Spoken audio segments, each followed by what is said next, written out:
नमस्कार, मैं विनोद वैष्णव और आप देख रहे हैं न्यूज़ 21 टीवी एवं पॉजिटिव न्यूज़। आज मौजूद हम एसएसबी हॉस्पिटल जो कि फरीदाबाद नीलम चौक कदरौंदा पर स्थित है। आप सभी दर्शकों से एक हमारा वायदा है कि अलग अलग टॉपिक पर स्वास्थ्य से संबंधित आपको हम जानकारी समय समय पर देते रहेंगे और वो भी निःशुल्क। आज हम जानकारी आपको देंगे दिमागी चक्कर क्या है।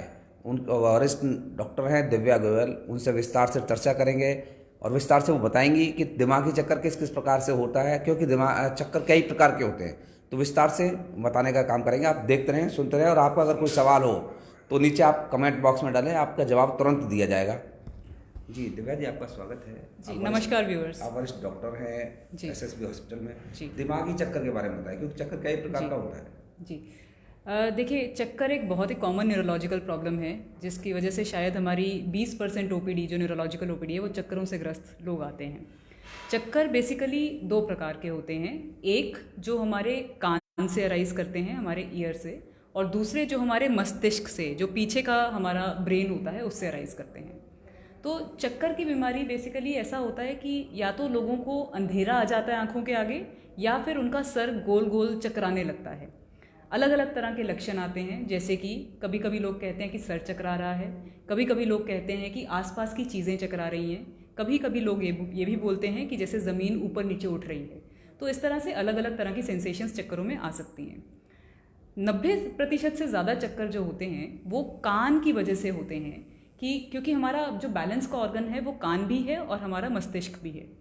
तो ज़्यादातर बिनाइन वर्टिगो होता है। बिनाइन वर्टिगो वो होता है जो कि हमारे सर की पोजीशन के साथ ज़्यादा बढ़ता है। जैसे अगर हम एकदम से नीचे देखें तो एकदम से चक्कर आ सकता है, या हम लेटे लेटे अगर करवट लें तो एकदम से चक्कर आ सकता है। तो इस तरह के चक्कर जो होते हैं वो ज़्यादातर कान के इम्बैलेंस की वजह से होते हैं। इसको हम मेडिकल टर्मिनोलॉजी में बोलते हैं बिनाइन पोजिशनल पेरोक्सिजिमल वर्टिगो। इसमें चक्कर होता है बिल्कुल कुछ सेकंड्स का, 15 से 20 सेकंड का चक्कर होता है, लेकिन इतना तेज़ आता है कि इंसान अपना बैलेंस खो के गिर भी सकता है। तो ऐसे में इंसान को, पेशेंट को आना चाहिए एक न्यूरोलॉजिस्ट के पास और उसका इलाज करवाना चाहिए। जैसे कि आपने कहा 90% चक्कर कान की वजह से आते हैं। मान लीजिए मैं खुद हूँ और मुझे चक्कर महसूस हुआ, तो मुझे कैसे पता चलेगा कि कान की वजह से या पीछे मस्तिष्क की वजह से है? देखिए, इसमें कुछ लक्षण हैं जो कि हमें डिफ्रेंशिएट करने में मदद करते हैं कि वो कान की वजह से हैं, दिमाग की वजह से हैं। जो कान से ग्रस्त चक्कर होते हैं उसमें चक्कर के साथ साथ उल्टी आना, उबकाई आना, या फिर कभी कभी कान में रिंगिंग सेंसेशन, जैसे घंटियाँ बज रही हों ऐसा सुनाई देना, या फिर लॉस ऑफ हियरिंग यानी कि सुनने में कमी आ जाना, इस तरह के लक्षण आते हैं।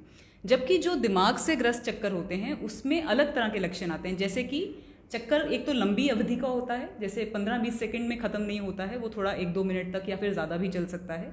दूसरी बात, उसमें उल्टी उसमें भी आ सकती है, लेकिन साथ साथ मुंह का टेढ़ापन आ जाना, या फिर कभी कभी थुथलाहट आ जाना, या फिर इम्बैलेंस हो जाना, यानी बॉडी का एक तरफ को ढुलकना, या फिर एक तरफ के अंग का सूना पड़ जाना, या निगलने में दिक्कत आना, बोलने में दिक्कत आना, ये सब जो होते हैं ये ब्रेन्स के साइंस होते हैं, यानी कि दिमागी साइंस होते हैं, जो कि दिमागी चक्करों के साथ उपस्थित होते हैं। दिमागी चक्कर जो होते हैं वो कई कारणों से होते हैं, जैसे कि ब्लॉकेज यानी लकवा। ज़्यादातर लोग समझते हैं कि अधरंग की मतलब एक हिस्सा अगर पैरालाइज हो गया तो उसको लकवा बोलते हैं, लेकिन ऐसा नहीं है। ये मैं अवेयरनेस के लिए फैलाना चाहती हूँ कि सिर्फ चक्कर आना, उल्टियाँ आना, ये भी लकवे का एक साइन हो सकता है। तो अगर आपको एक लंबी अवधि के लिए चक्कर आ रहे हैं और साथ में इम्बैलेंस हो रहा है, आपकी बॉडी मेंटेन करता है, तो जब गाड़ी तेज मोशन में होती है या घुमाव लेती है पहाड़ी रास्तों पे, तो एकदम से ये इम्बैलेंस में चला जाता है, जिसकी वजह से चक्कर आते हैं। तो ये कान के वजह से आता है, दिमाग की वजह से नहीं आता। ये बिनाइन होता है, धीरे धीरे सेटल डाउन हो जाता है जैसे ही हम वापस से प्लेन्स पे आते हैं। तो जैसा कि आपने विस्तार से सुना, कान की वजह से भी चक्कर आता है और मस्तिष्क पीछे जो दिमाग जिसे बोलते हैं उसकी वजह से भी चक्कर आना होता है। अलग अलग तरीके के कारण हैं, ज़्यादातर बताया कि क्या क्या चीज़ है। अब इनसे हम लक्षण जान लेते हैं कि लक्षण प्रमुख रूप से क्या होंगे, मेन लक्षण, जिससे कि हम सबको पता चल सके। लक्षण बताइए। लक्षण बेसिकली देखिए, चक्कर दो प्रकार के होते हैं, जैसे मैंने पहले भी बताया। या तो चक्करों में आंखों के आगे अंधेरा आ जाता है, पर जब अंधेरा आता है तो ये ज़्यादातर चक्कर लो बीपी के कारण आते हैं, ये दिमाग या कान दोनों से ही जुड़े हुए नहीं होते हैं। दूसरे होते हैं जिसमें चक्कर में अंधेरा नहीं आ रहा है आंखों के आगे, लेकिन सिर्फ ऐसा लग रहा है कि सब कुछ गोल गोल घूम रहा है। वो चक्कर होते हैं जो कान या दिमाग से संबंधित होते हैं।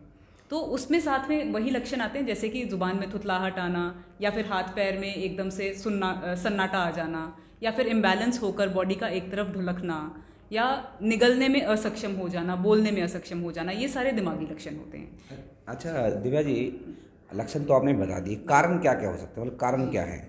कारण देखिए, सबसे कॉमन जो कारण होता है चक्करों का वो होता है BPPV, benign positional paroxysmal vertigo. इसमें क्या होता है कि कान के अंदर के फ्लूइड में छोटी छोटी पत्थरियां बन जाती हैं, कैल्शियम क्रिस्टल्स बोलते हैं हम उनको। वो पत्थरियां जाके हमारे कान के कैनाल में यानी सेमी सर्कुलर कैनाल में फंस जाती हैं, उससे हमें चक्कर आते हैं, उससे हमारा इम्बैलेंस बन जाता है। इसका बहुत ही सिंपल सा उपाय है। OPD में जब मरीज़ हमारे पास आते हैं तो हम एक तरह की प्रक्रिया करते हैं, उनको अलग अलग एंगल्स पे लिटाकर, और हम देखते हैं उनके आई साइंस होते हैं कुछ, जिससे हम डिटेक्ट करते हैं कि ये चक्कर कान से आए हैं या दिमाग से। तो हर बार हमें CT स्कैन या MRI की आवश्यकता नहीं होती, हम क्लिनिकली सिर्फ उनको घुमा घुमा के जो सर है अलग अलग एंगल देके ये डिटेक्ट कर सकते हैं कि वो कान से हैं या दिमाग से हैं। फिर दूसरी चीज़ इसमें होती है कि बैलेंसिंग टेस्ट करते हैं। हम पेशेंट को खड़ा करवा के एक लाइन में चलवा के देखते हैं कि उसका बैलेंस मेंटेन हो पा रहा है या नहीं।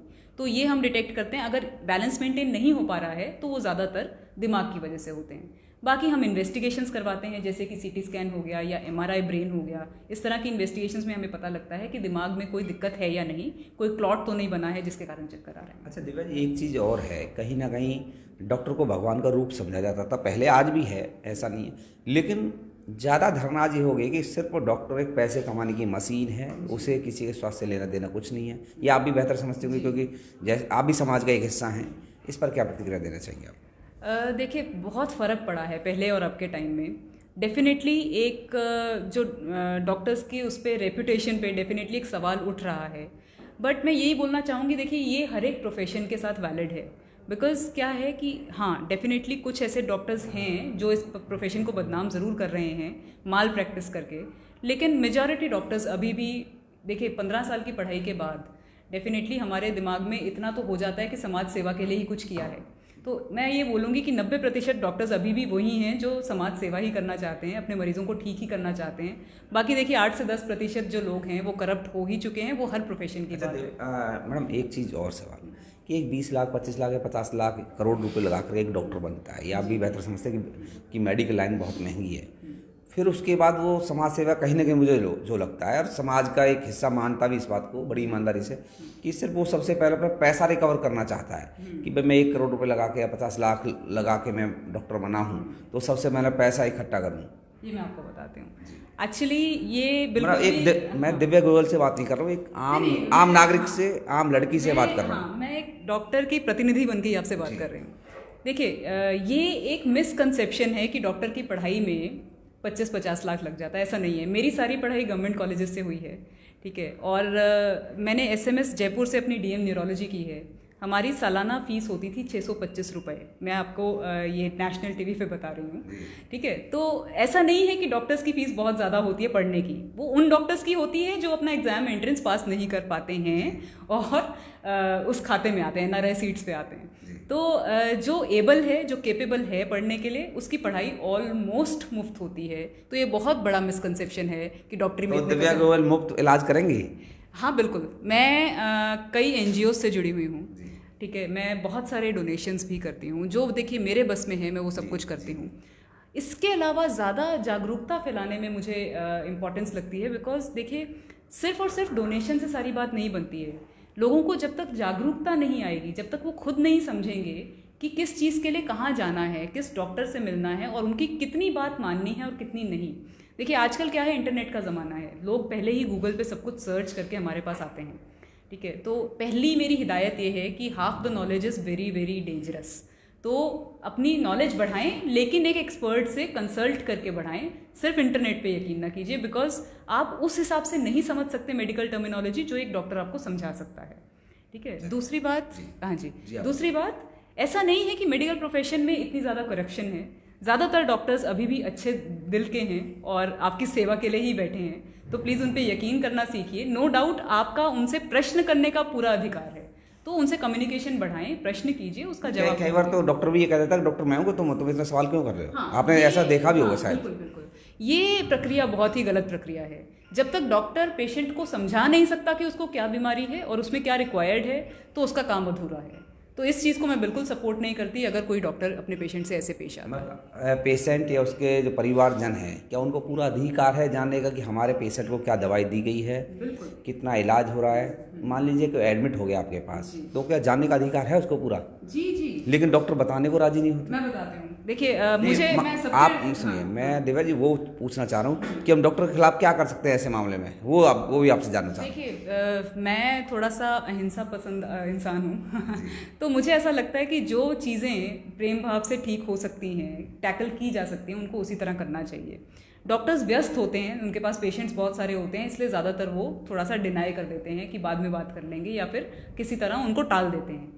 लेकिन अगर यही आप थोड़ा सा रिक्वेस्ट करके बोलें कि डॉक्टर साहब हम समझना चाहते हैं इस बीमारी के बारे में, हमें थोड़ा सा लेमन टर्म में समझाइए कि क्या है और हम इससे बचने के लिए क्या कर सकते हैं, तो कोई ऐसा डॉक्टर नहीं है जो आपको मना करेगा।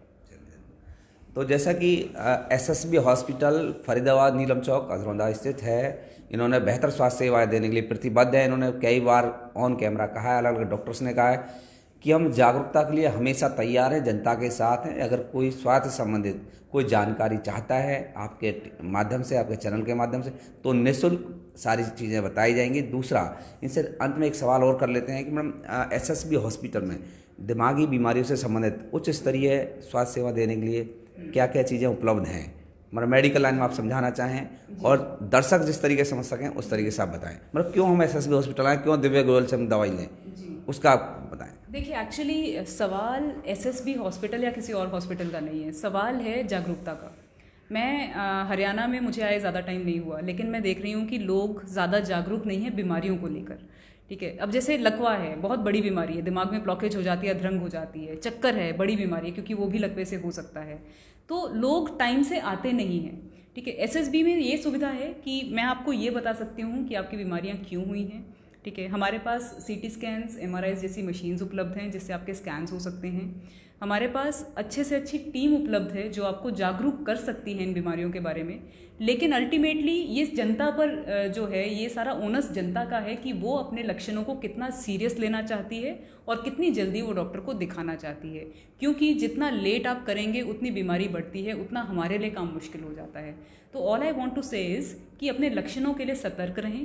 ज़रा सा भी अगर आपको लगता है कि नॉर्मल से हटके मेरे साथ कुछ हो रहा है, जैसे अगर मुझे चक्कर आ रहा है, या फिर मुझे बोलने में तकलीफ हो रही है, या फिर मुझे चलने में मेरा बैलेंस बिगड़ रहा है, या फिर मतलब मुझे कुछ ऐसा एपिसोड हो रहा है जिसका मुझे खुद ही प्रॉपरली अवेयरनेस नहीं है, जैसे कि दौरे में ऐसा होता है, एपिलेप्सी में ऐसा होता है, तो इन सब चीज़ों में तुरंत आप अपने न्यूरोलॉजिस्ट या अपने किसी भी डॉक्टर को मिलें और उससे नॉलेज पाएँ। एटलीस्ट कंसल्टेशन तो लें।